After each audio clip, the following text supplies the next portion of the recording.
Okay, Algebra 1B, here we go with another pre-warm-up. This is our second video on factoring trinomials, and just a little preview of a skill that we're going to do later in topic 3. So we're going to find factors of given numbers, and you can see the blank filled in there. Just a reminder, a hint that factors are numbers that divide nicely into a given number. So when we find the factors of 8, you could say basically we want to multiply, or excuse me, we want to divide nicely into 8. Divide nicely into 8. So what numbers will do that? Well, I like to do a factor T-chart. And so this is kind of an organized guess and check, if you remember. Organized guess and check. I always start with 1. And if you don't know how many times 1 goes into 8, well, you can grab the calculator and do 8 divided by 1. Well, if you already knew this one, but that'll give you 8. So not only is 1 a factor of 8, but 8 is a factor of 8. 1 is always a factor of a number, and the number is always a factor of itself. Now, if you remember from the last video, we said, ooh, you could also do a negative 1, and it turns out it would match up with a negative 8. If you do 8 divided by negative 1, you'd get a negative 8. So negative 1 times negative 8 is positive 8, or negative 1 is a factor of 8, and so is negative 8. But next I'm going to try 2. So again, if I don't have the number sense, I can say, all right, what's 8 divided by 2? Well, that is 4. It worked out nicely. So 8 divided by 2 is 4. So that means 8 is a factor, 2 is a factor of 8, and also 4 is a factor of 8. You could also phrase this as 2 times 4 is 8. Factors multiply to give you the given number. So 2 and 4, and also negative 2 and negative 4 would also be a pair of factors. Negative 2 times negative 4 would be positive 8. After 1, 2, next I would try 3. Well, it turns out 3 is not a factor of 8. 8 divided by 3, we get a decimal here. If I remember correctly, that's 2.6 repeating. I go, we don't want decimals here. So 3 is not a factor, but I tried it. Negative 3 would also not be a factor.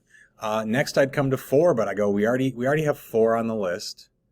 So I don't have to try 4 and negative 4 again. If you remember, what about 5? Well, 5 would match up with something between 4 and 8, and so it'd be between 1 and 2, but that'd be a decimal. So I don't have to check like 5 and 6 and 7. Certainly don't have to check numbers beyond it. So the only thing to do is clearly list my answer here. So all the factors of 8, I got 1, negative 1, 2, negative 2, 4, negative 4, 8, and negative 8. Whoops, it doesn't matter the order we do it in, but 8 and negative 8. And that's it. That's all the integer factors of 8. That's all the integers that divide nicely into 8, giving you integer results. Okay. So number 2 here, finding all the factors of negative 18. Again, we want to divide nicely into 18. So number 2 here again, finding all factors of negative 18. So numbers that divide nicely into negative 18. So this time it's negative, but we can use the same process. So we can always start with 1, and then again, it would technically be the number, but if you weren't sure, it would be negative 18 divided by 1, and that'll give you negative 18. So 1 is a factor of negative 18, and negative 18 is a factor of negative 18. A number is always a factor of itself. Remember that we can do the negatives, negative 1, and then that would just switch it to a positive 18, but you can do negative 18 divided by negative 1. If we try 2, turns out that'll be negative 18 divided by 2 will give you negative 9. So 2 is a factor of negative 18, and negative 9 is a factor of negative 18. You can switch it to negative 2 and positive 9. Just switching the sign on both of those. Continuing with my organized guess and check, we've done 1, we've done 2. Next would be 3.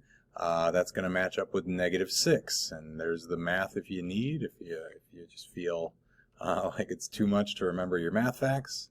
3 times negative 6, you can switch that up to a negative 3 and a positive 6. Okay, so we're getting lots of factors here. 1, 2, 3, 4. 4 is going to end up not being a factor because, you divide divide by 4, negative 18 divided by 4, you get a decimal. I'm trying to think. I think that's negative 4.5. I'm doing mental math. I know you get a decimal. So I go, nope, sorry, decimals. We're not doing decimals. Negative 4 would do the same thing. You'd get a decimal. So 1, 2, 3, 4, 5. 5 is negative 18 divided by 5 is going to give you a decimal. That one's going to be negative 3.6, I believe. Again, I'm doing mental math. No decimals allowed here. We're only doing integers. So 1, 2, 3, 4, 5, 6. I go, oh, 6 is already on my list. So I'm done. I've got all of them. I'm just to write my answer clearly here. My final answer for number 2, we would have 1 and negative 1, 2 and negative 2, 3 and negative 3. 4 was not, 3 and negative 3. 4 was not a factor, 5 was not a factor, but then we had 6 and negative 6, 9 and negative 9, 18 and negative 18. So a lot of them there. But that's it. That's all the integer factors of negative 18. Not messing with decimals or fractions here. Okay. So 3 and 4 then are in my opinion, very easy if you've done 1 and 2 already.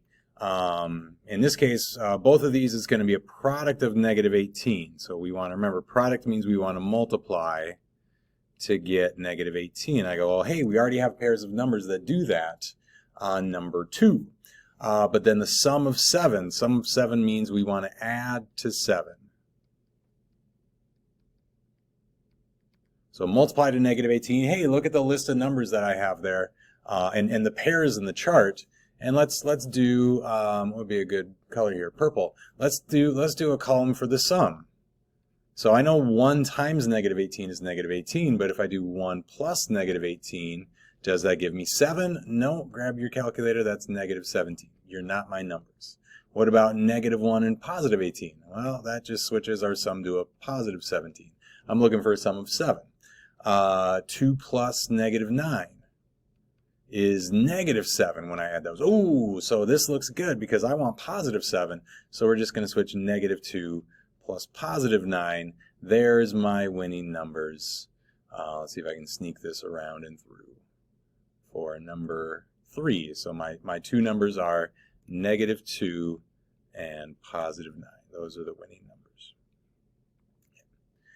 Number 4, again, I already have pairs of numbers that multiply to negative 18. Let's see here, looking for a sum of negative 19, add to negative 19. I don't have that yet, so let me keep going, and I might have to kind of scoot my work over here. So I tried the 1 and the negative 18 all the way up to negative 2 and 9. So what about 3 plus negative 6? That sum is a negative 3. I'm looking for negative 19.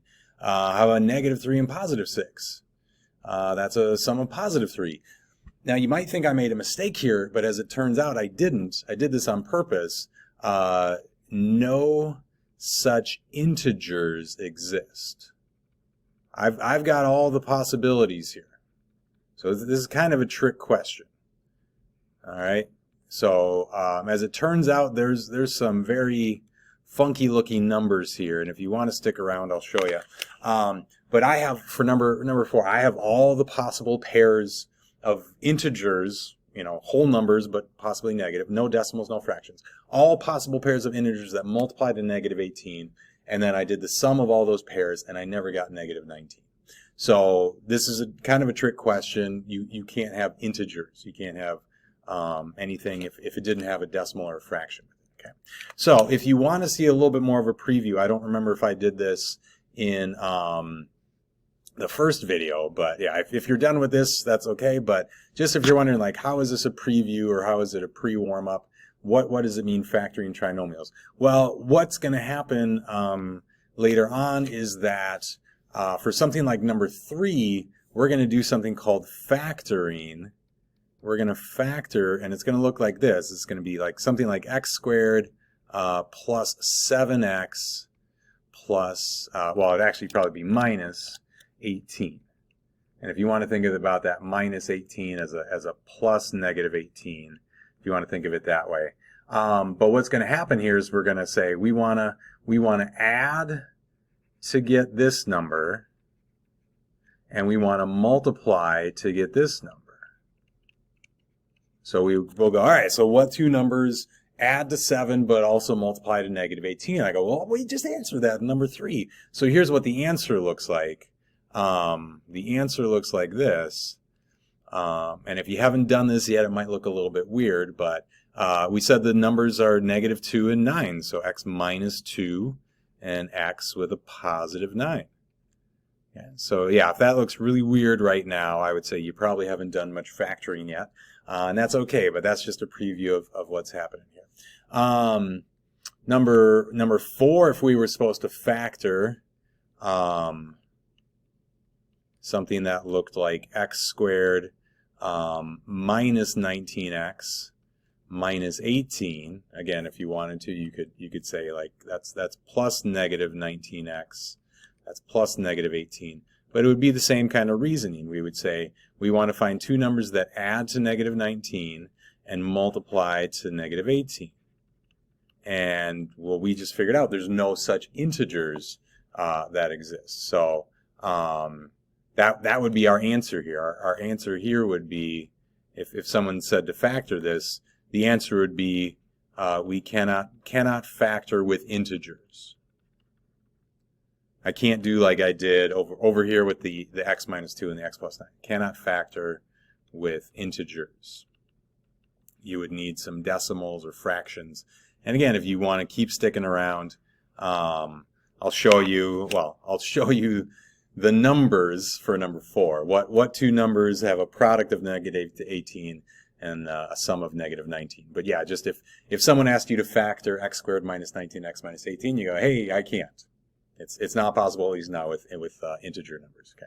So yeah, the last thing I'll leave you with here, if you're really curious about like, are there really no such numbers? So the actual numbers, or I'll give you the approximate numbers here.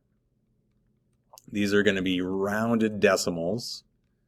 And the approximate numbers, I got it written down over here. So it's approximately 0.904 and negative 19.904.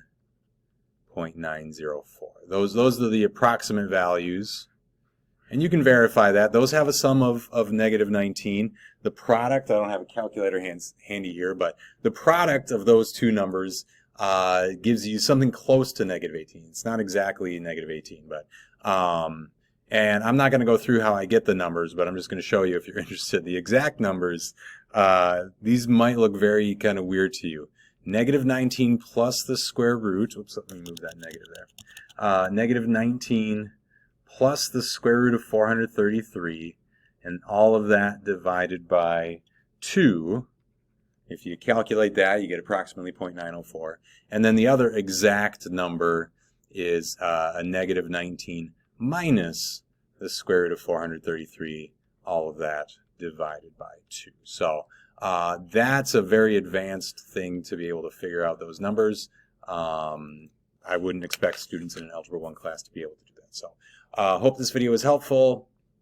Again, the important thing there is, how do you find all the factors, and then how do you find the right pair with the sum? So hope that video was helpful, and we'll see you in the next one.